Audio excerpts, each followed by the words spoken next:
Hey everyone, welcome to Founders 365 with me, Steven Haggerty. Today, I'm joined by the founder of Thrive Funding, Mr. Liam Ray. How are you today, Liam?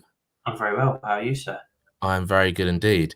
And it's great to have you here. And a fellow Brit as well. I've had a few Americans on recently. Well, thank you for having me. Yeah. It's nice to be here. So I've been meaning to, was meant to do this about 6 weeks ago, but unfortunately diaries conflicted. So it was nice to finally get the chance to get on here and have a chat with you guys. Tuesday at 2 o'clock. What better way to do this? Exactly. So as well as looking forward to all weekend, I couldn't wait to get back to work this week. So, yeah, I bet you were just thinking, God, I'm speaking to Steven on Tuesday. What should I wear? How should I have the lighting? I did this about an hour ago just for this call. So yeah. I feel honoured, Liam. I feel honoured. Thank you so much. Let's jump into it then. So Thrive Funding, it's your consultancy, startup consultancy. What is it exactly you guys do?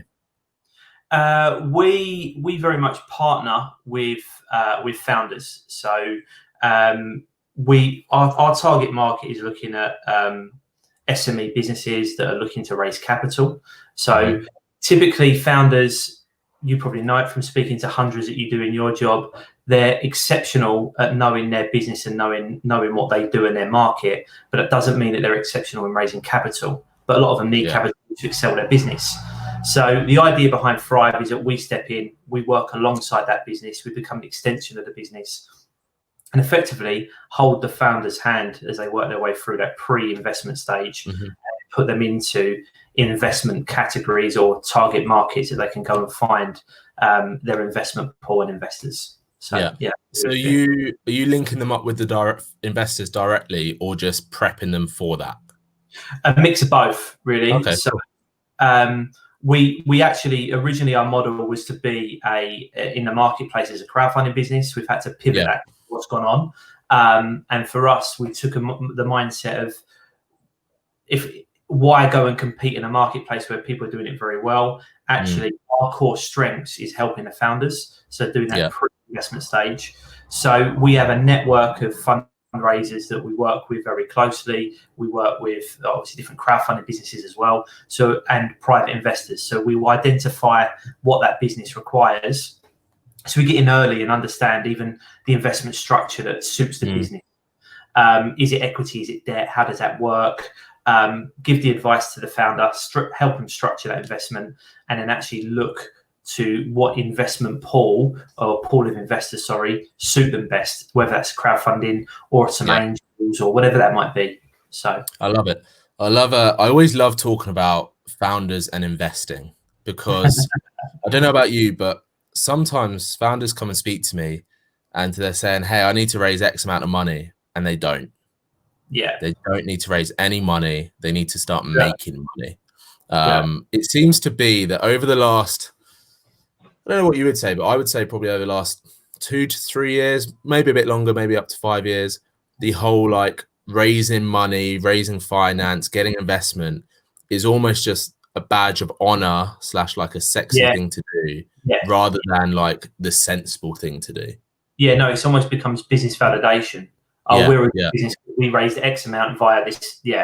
And I do, this is where fundraising should be part of your strategy as a business, not just the answer to your problems. 100% agree.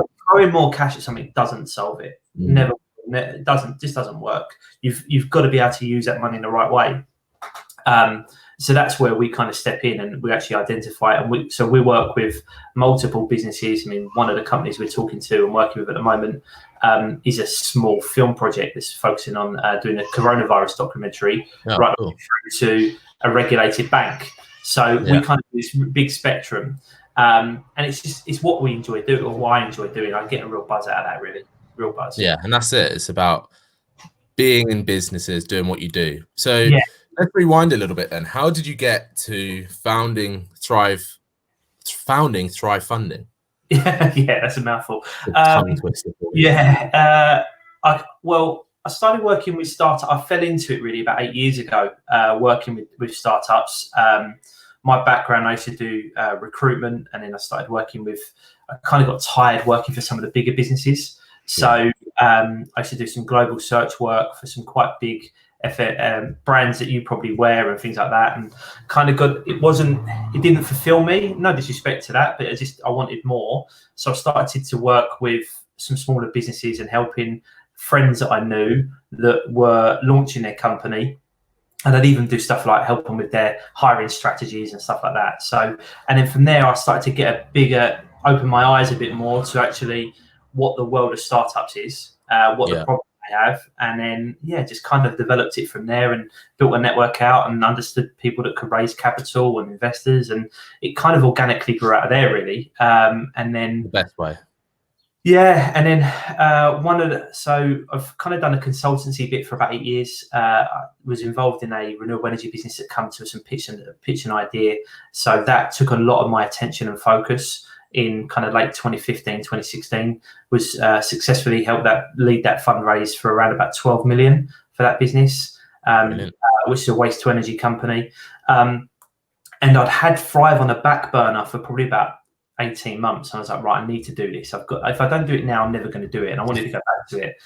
So I decided to focus on it kind of like last year and walked into Brexit, Christmas, coronavirus. So I've done quite well with my time. You've done well, yeah. You've really chosen the perfect time to launch. It's a great case study for you. Yeah, exactly. So if you can survive this, I think you can survive anything. So for sure.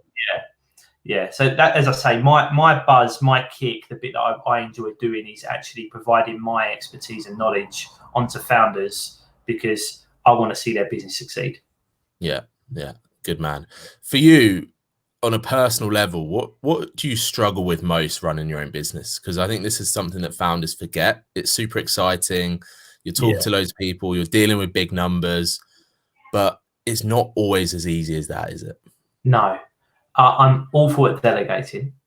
I'm so bad at it, and then I stress myself out. So I know that for a fact. So I'm kind of sitting and go, right, okay, what should I be doing, and what shouldn't I be doing? And I think there's always that mentality that as a founder myself, working with other founders, you know that your business is you. It's an extension of you. It's got its own brand, but it's your second wife, or it's your baby. It's another baby, exactly. Yeah. So, and you can kind of almost get too close to it. And I know I've had that mistake myself, so it's quite nice to be able to, knowing what I have done myself and continue to do, because I still make the same mistakes, you can identify in others and help them. So that's where it sits quite nicely. Let's talk about that getting too close aspect, because I was actually speaking to a founder the other day that was like that. He's got a really exciting project on the horizon, but he was too close to his original project. So he managed to work through that. But when you see founders being too close to projects, how do you normally deal with that? What do you normally say to them? And what are the sort of red flags of being that close to them? It depends on what their personality is like. I think it's anything, isn't it? There's certain people you can be a lot more blunt with than others. So you built up that element of rapport anyway before you kind of go to that level. We try and put a few tests in there when we're kind of dealing with people because like anything, you know it from running your own business, you just want to make sure that there's synergy between you. There's no good me being a consultant helping you, and if you don't really want the help or you're not willing, let me help you. I think that's the key, though, isn't it? It's someone who, no matter what level they're at, you've got to be open enough to accept help. Yeah, and the great thing is the majority of people we deal with are 100%. But I'm guessing they wouldn't, like me. They don't even come to you without that in their mind anyway. Yeah, exactly. So they're kind of there already. But the other side is as well, there's certain dreams and aspirations that they have for their business that I would look at and say, actually, you can't do that with this funding or whatever you might do. So it depends really. So we tend to focus a lot more on getting businesses ready for that kind of sub 3-4 million. So that, and then let's be honest, I want them to be built into a position. They don't need me because you go into a VC at that point. You go into a fund, and they are then effectively telling you what they want because they're coming and joining, having a seat on the board and things like that. So my idea is to get you in a position that 18 months from starting with us, you should be doing that as your next stage. But there's one company, for instance, really good manufacturing business, got a lovely trading history, but they've got international expansion aspirations, and they kind of already started it. And we had to tell them, well, we was talking back and forward, and it just didn't work to do the international expansion this year. It's still very much the agenda, but it's kind of like, park it for 9 months, solve these 2 problems first, and then we can move on to that. And that's the type of involvement we kind of have and get involved with, which we enjoy doing. At the end of the day, it's someone else's business. So if they want to do it, it's their decision. They're going to do it anyway. Yeah, of course they are. But for me, they don't know what an investor wants. So because we're also sitting there and saying, okay, we can identify, we know what an investor in that market might look for, and just because of our understanding of being in the space for so long. So this is what I'm often having those conversations. It's like, you've got to create that investor profile. Like, how do you want to deal with the investor? How do you want the investor to be within your business? Some investors are just going to give you the money and be silent. Other investors are going to be like, I want a daily update. I want to know what you're spending my money on. 100%. And we also know that, say, for instance, an investor into a gambling business is going to be a very different type of person to someone that maybe backs a renewable energy business, like a solar farm, for instance, because you have different credentials. It's not all about the bottom line in terms of the financial return. The impact investors, and they typically look for something different. So it's about identifying, always getting a business in a position where it can always be prospecting its investor, because you could have the best deck in the world, but if you're putting it in front of the wrong people, you're never going to get a yes. So it's about understanding what your business is, getting under the hood, creating that narrative for your investor pool, and then identifying where those investors are and going after them with the right story, effectively, so they can understand. Spot on. What are some of because I probably get sent 10, 15, 20 pitch decks a week to just like have a look at, get my thoughts on. And it's always such an interesting thing for me to do, because they're all so different. There doesn't seem to be like a mainstream template that people have followed quite yet. For you, when you're seeing a deck, what are some of the big things that jump out when you just go, right, that needs to be changed? This should be looking better. Well, funny enough, one of the best ones I received is a couple of in the last 3 months in this lockdown period was probably not by any means the most attractive, and it was by a couple of young guys that won the very good colleges and universities in the UK, sent it across, and within 4 slides, and they weren't intensive in terms of information, I understand exactly what their business done. And that's it. I mean, if I can understand it, then I can. That's all you need to do. Yeah.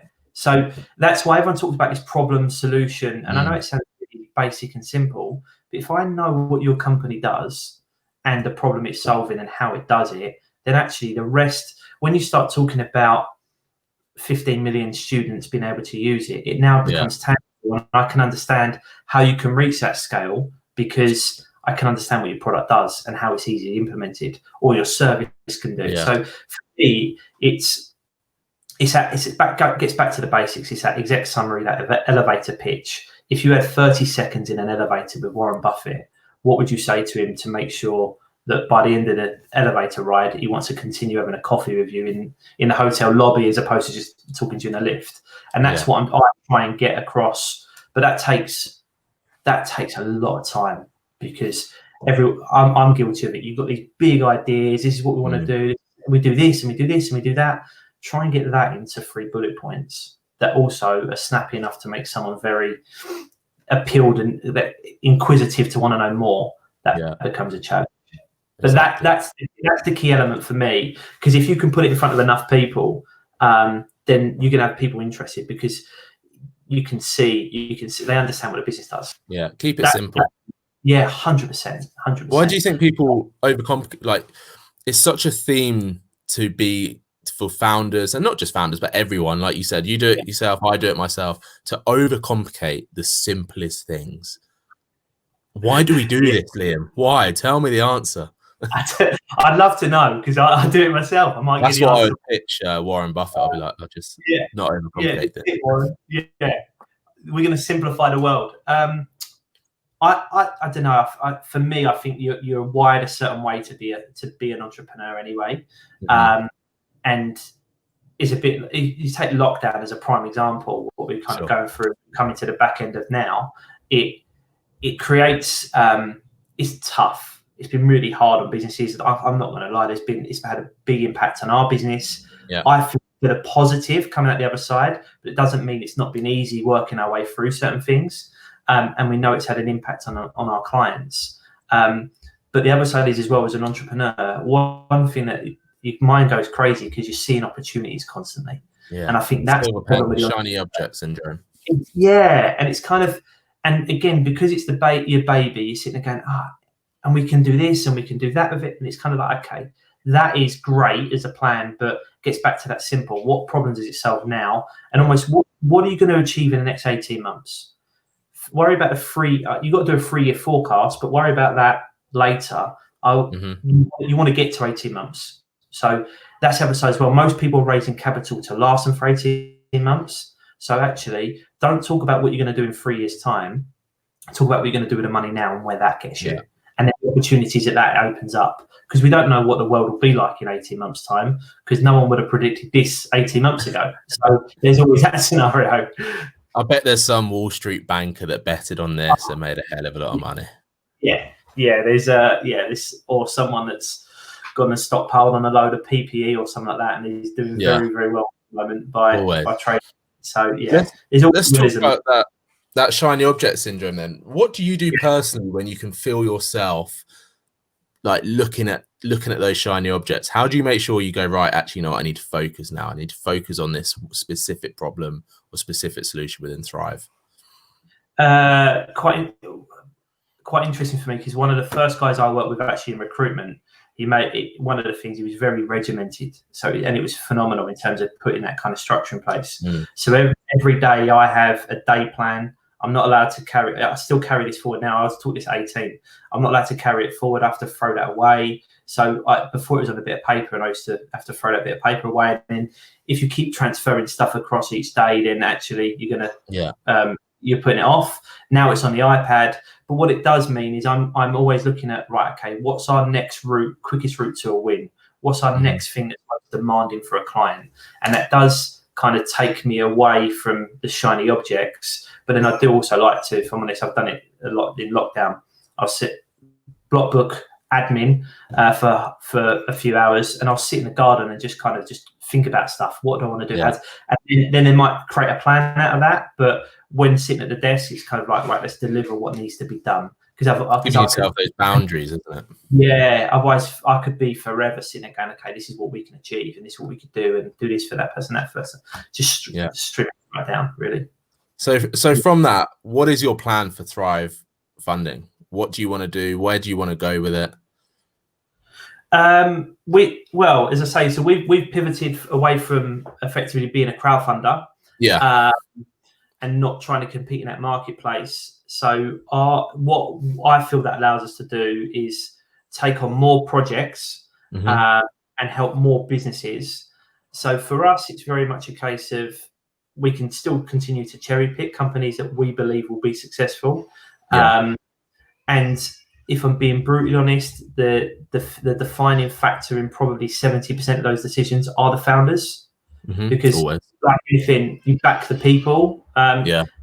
So if someone comes to me with an outrageous idea, but they were good, you'd be far more interested in hearing about it than just an outrageous idea. So it does heavily lie on the founder. So for us, we want to be supporting as many startups as we possibly can, plugging them into the right investment partner as well, using our knowledge and putting them with the right investors or the right investment pool or the right crowdfunding company, but making sure that process from going from wanting to raise capital to having money in the bank is as streamlined and seamless as possible, because that allows them to also stay focused on their business. I see so many that try and do the fundraise themselves, and they're doing it for the first time, and it's a second job, and it becomes not obsessive, but the energy that it takes for founders to raise capital, no matter, and I don't think it even matters about the amount. It's No, it doesn't. But it's almost a bit like, say, imagine if you said to someone, I don't know, if you were in a manufacturing company and you turned around and said, okay, we want to make, we're going to use a lot of, I don't know, we're going to use a lot of paper this year. And someone, a commercial kind of business went, oh, we'll get our own paper mill. You'd be like, that's crazy. Why would you do that? Why? And then hire someone to make paper. You would go and purchase the paper ready-made for you to use. Okay, there's a margin on that and it's costing you more, but you aren't carrying any risk. And it's the same with fundraising. There's an element you can do yourself. Of course there is. And we're not saying that we do everything for you, but what we do is at least take you through the process step by step and make sure you do everything you need in place. That I can't guarantee anyone that will raise capital, but what I can do is I can guarantee that you go in front of the right people with the right information. Then from there, it then does flip back to the founder. It becomes almost Shark Tank and Dragons Den. If they buy from you, they buy. If they don't, they don't. Yeah, I think that's what a lot of people forget. They could have the best product in the world, but if they're a dick, they're probably not going to get investment. Or it's got to be an unbelievable product for an investor to sit there and say, I'm going to put up with him being a dick, but let's go with it. Yeah. It's like, I'm going to put up with him being a dick, but I'm going to buy him out as soon as humanly possible. Yeah, exactly. And then that guy is going to live his life because he got brought out by the investor and he's going to be happy, but the investor is going to grow that to billions. Yeah. See, that's the other side is as well. We try and identify what the exit is for the founder, because if I'm being, I mean, Tide's probably a prime example. You probably know Tide at the bank. Yeah, I use this as an example a lot, and I don't know George or anything from being in the business or anything like that. But their founder stepped away and replaced himself, and that's the other thing that I talk to investors, founders about a lot. I'm like, okay, where are you? Where do you see yourself over your 5-10 year vision of the business? Do you see yourself as Mark Zuckerberg, using an easy example, and staying forever? Or is there a point where you say, okay, this comes a certain size of the business and it's probably not your skill set? Because it's very different running a bootstrap business out of your bedroom that there's probably 1,000,001 people doing right now because of lockdowns creating opportunities, and it did it before. And obviously those early stage businesses, even those that raised £1, £2, £3 million, it's interesting to know what the founder sees themselves doing over a period of time, because it was also that shiny object, that magpie. Do they then have another idea they might want to go on to? Yeah. Isn't the end of it's not a bad thing. Especially when they've got cash in their pocket. It changes a lot of things. Normally when founders are going through investment processes and just before that, usually, they may not have a lot of cash themselves. They may, it's typically, they might be paying themselves a salary, but perhaps not as much as they could do, all this kind of stuff. And then when, you go through the investment phase, you go through the business growth phase, the business starts creating legs of its own. People start coming in, doing jobs that you were doing, all this kind of stuff. The shiny object for the founder comes back so fast and so hard. Because they're being open to all these different opportunities as well, because maybe they've got a little bit of PR and people go, hey, John, why don't you look at this business? All this kind of stuff. It is so tricky to predict how founders will handle that, though. Yeah, very much so. And that's why there's an element for me, I quite like failed founders, because you look at America's very keen on it. If you fail at a business, you're more likely to get a business loan when you look at some of the stats that they released. I mean, talking from 10 years ago, but they sit there and say, you don't want to have that mistake again. And that's the same with founders. You learn from those mistakes. Yeah. And I'm not saying that you can't strike it right first time. Of course you can. So we're not saying that that's a defining factor. But if you've had the beating of maybe a failed business and you want to get back on the horse again, then even more credit to you. I would say there's very few founders that have got it right first time. Oh, yeah. I honestly can't even think of one off the top of my head. Exactly. And that's the other side. It's tough.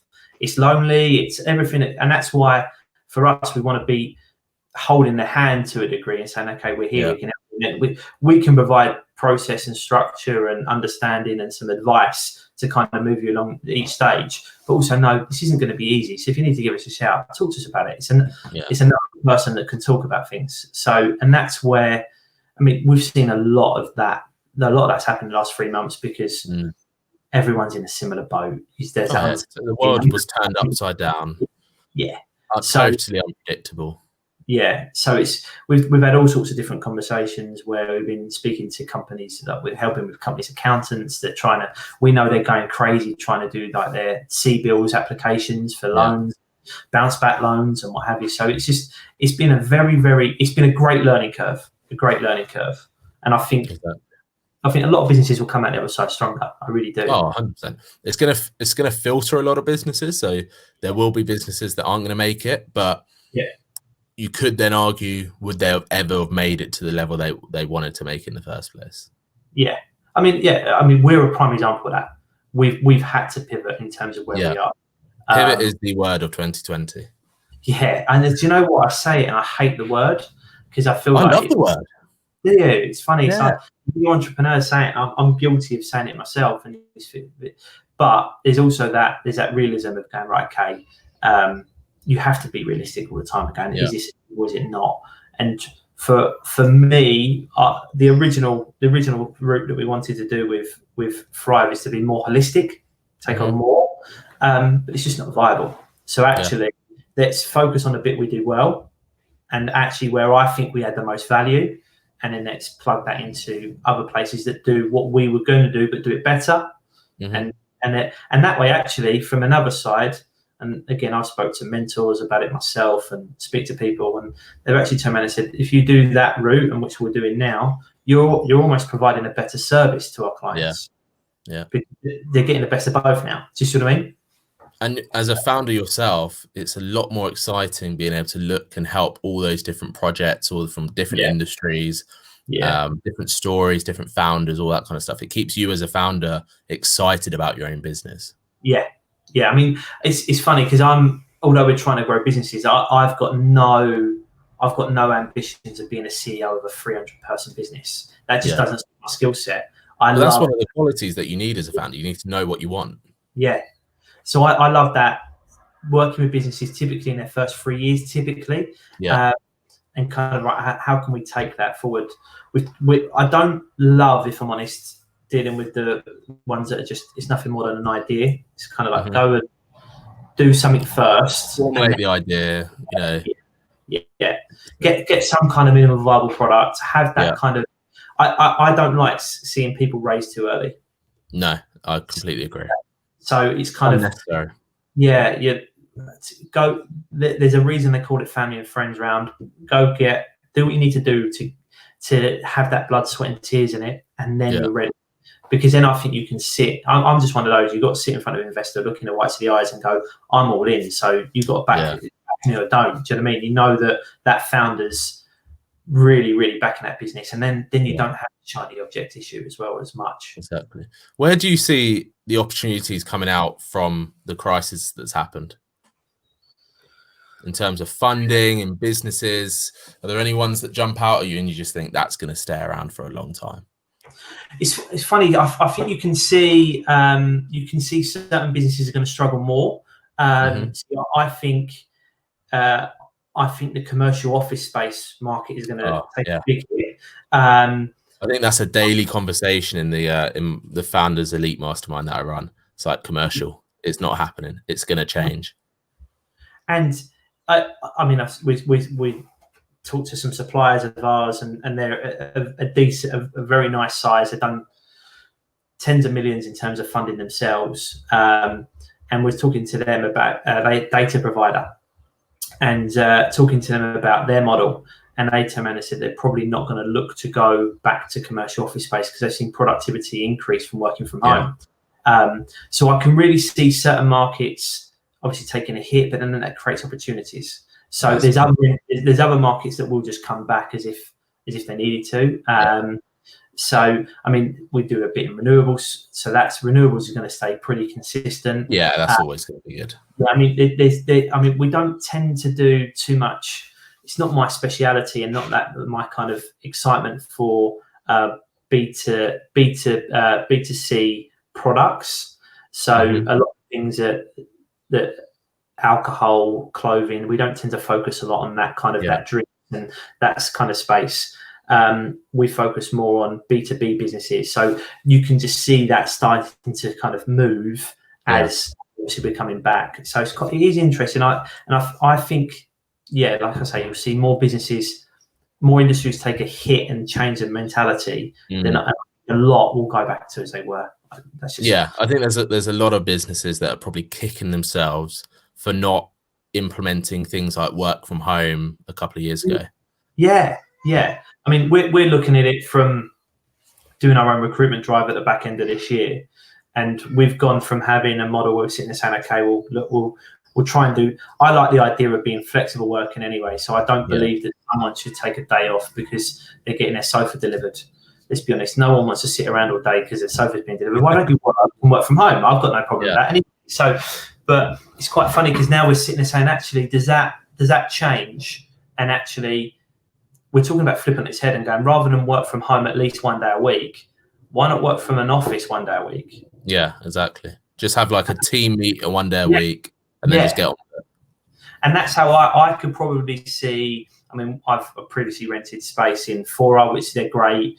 Obviously been in numerous WeWorks, and you can almost see their model is going to change to offer loads of meeting rooms. Yeah, massively. If they don't, they will die. Yeah, exactly. That's what I'll be doing. I'll turn and say, right, okay, a load of these small offices, let's condense some of them right down and kind of they've got that flexible working model where you can go and work from just a desk, but why not have another model that sits above that where you can have a private office, but for a day because you need it. And then let's do meeting rooms. So table 4 right the way through to 60. And it's going to be interesting because all those businesses that are paying, £100,000 plus a year on a commercial office that have now thought, oh, actually, we don't need to pay for that.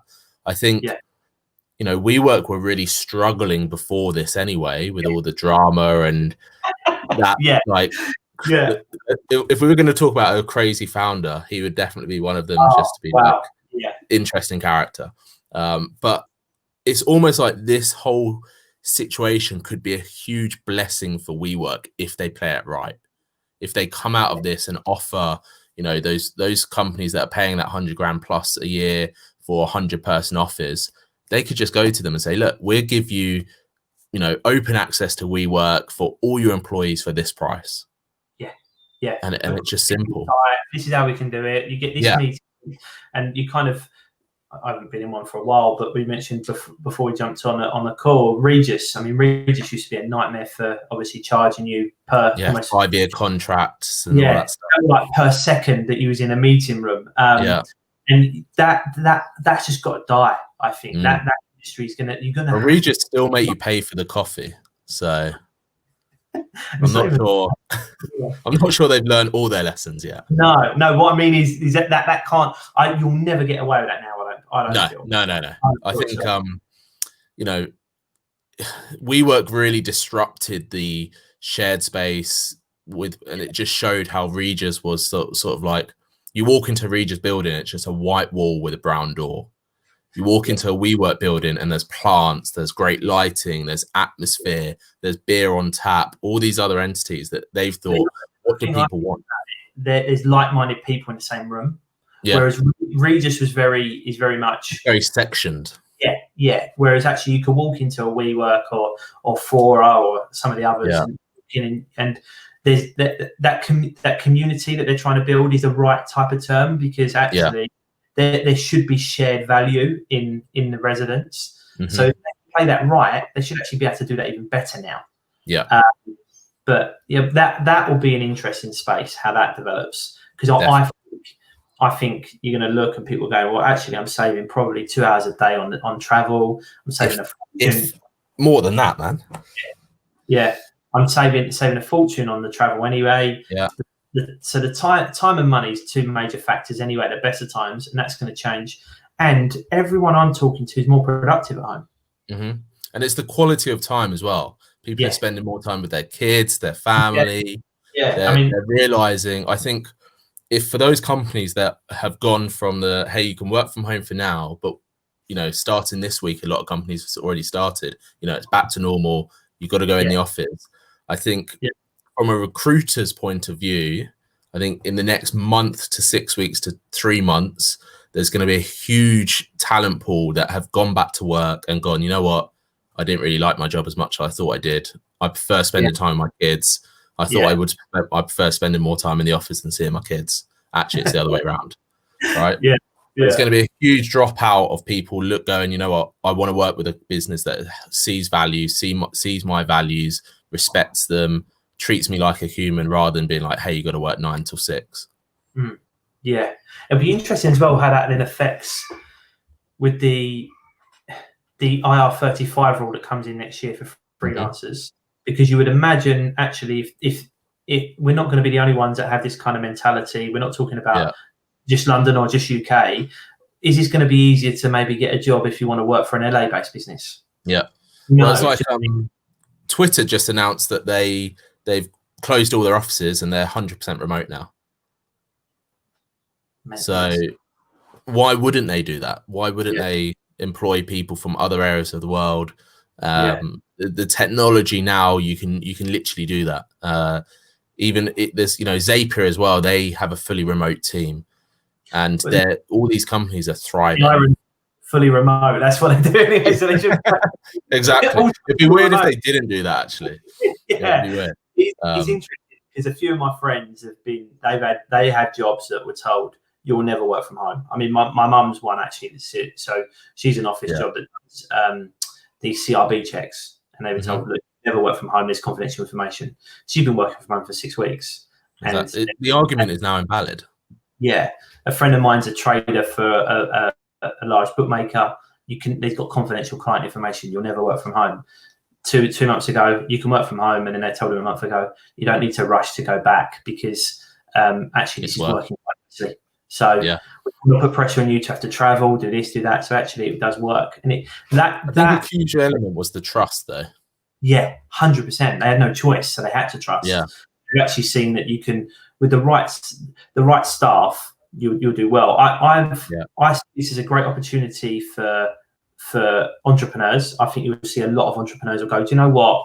Actually, now's the time I can do my own thing. I can do my side hustle, as Gary Vee says it. And then actually, what does that side hustle become? Because give that 6 months and they might have businesses springing out of that, which is great. But I do have a concern about the people that come out of uni and out of school. What does it do for them? Because actually, I valued at 18, 19, 20 being in office. The structure, being around superiors that educate you. And that's a really good point. So for me right now, this is great personally. I'm happy. I work better anyway from home, so I don't mind.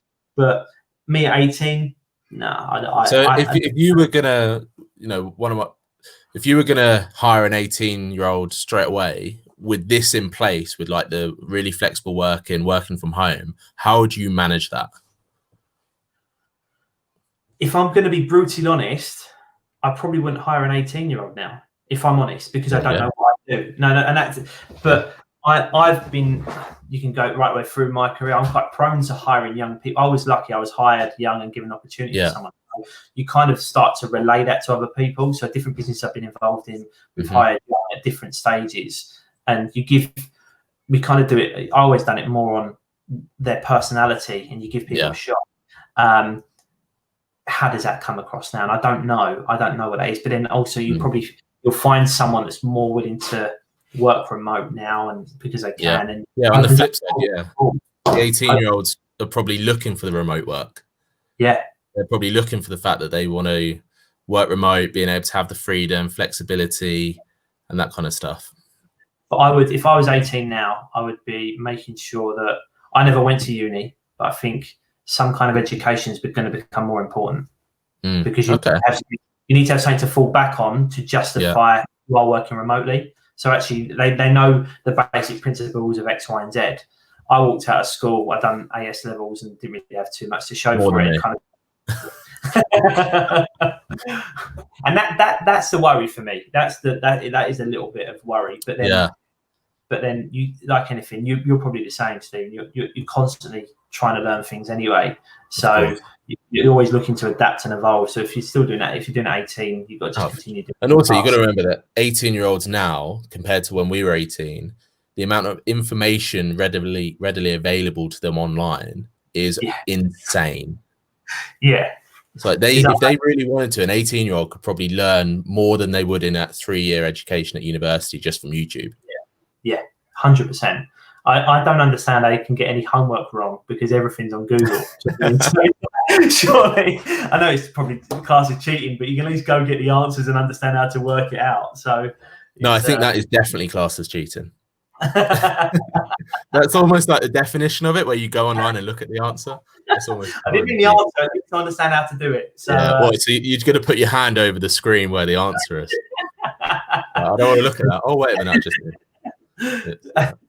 but yeah, times have changed, right? And it's times are always changing, and I think it's a super exciting place for opportunity, growth, and from where me and you sit and where we sit, we're working with founders. I'm just so excited to see what comes out in the next 12, 18 months time in terms of new innovation and change and all that good stuff. Yeah, there's going to be some really, really good technology that's going to need to come out that allows remote working to be better. And a lot of the technology anyway for the last 5 years has allowed us to get to where we are. You would be in real trouble if we'd had lockdown in the way we have now, working from home 10, 15 years ago. Yeah, tools that we have readily available now has allowed everyone be on MSN. And you all have like the hearts and X's on your names and things like that. It'd be horrible. Yeah. So it'll be interesting. Like I say, I think there'll be some great technology that comes out of this as well. I agree. Make it even easier. But listen, Liam, I've really enjoyed this conversation. I knew I would. I said before we came live, I would enjoy this chat with you. My last question: if anyone wants to get in touch with you, find out more about Thrive Funding, what is the best way for them to do that? Just drop me an email. Email is Liam, Liam, @thrivefunding.co. Drop me a line and we can go from there. .co, that shows how modern you are. Yeah, exactly. Yeah. Liam, thank you so much for coming on, man. Really appreciate it. Thank you for having me. Cheers, Stephen. Thanks everyone for watching and listening. This has been Founders 365.